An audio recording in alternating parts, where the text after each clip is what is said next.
Pendant un an, ils se sont préparés. Ils ont écrit, ils ont répété. Après les cours, les ateliers.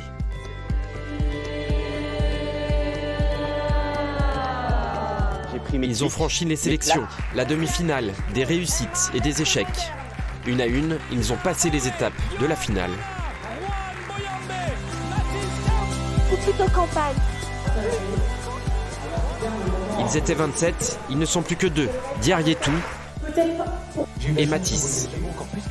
Ils vont prendre une dernière fois la parole et c'est Diarietou qui commence.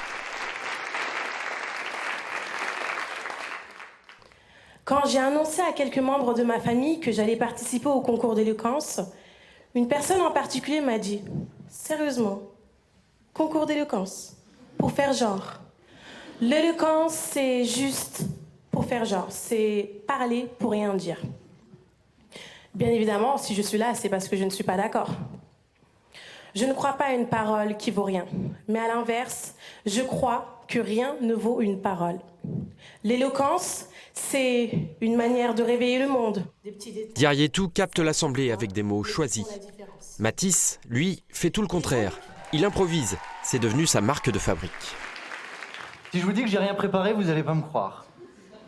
Mais c'est volontaire. Je n'ai pas préparé de trame, je n'ai pas préparé de plan pour ce dernier, puisque, tout simplement, je ne pensais pas être là. Tout simplement. Le constat est fait. Mais en fait, j'ai tout simplement envie de vous parler avec mon cœur. Moi, je parle tout seul tout le temps. Quand j'étais au collège, je faisais le trajet pour aller justement au tram. Donc, je mettais mes écouteurs et je parlais. Il n'y avait personne au téléphone, hein, vraiment. Hein. Sans les écouteurs, je suis un fou. Ça veut dire que je racontais n'importe quoi. Que un coup j'étais ci, un coup j'étais ça. Je m'embrouillais avec des gens. Il n'y avait personne, hein, vraiment.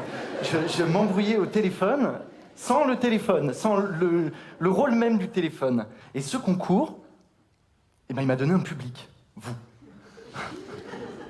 Mais c'est vrai, quelque part. Au lieu de parler face à du bitume, un trottoir, avec mes écouteurs où il n'y a rien, eh ben, je vous parle.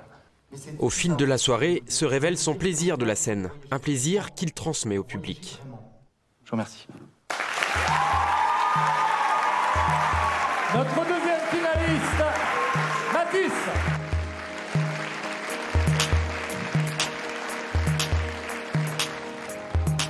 Mesdames, Messieurs, le ou la gagnant de cette 5e édition du concours d'éloquence est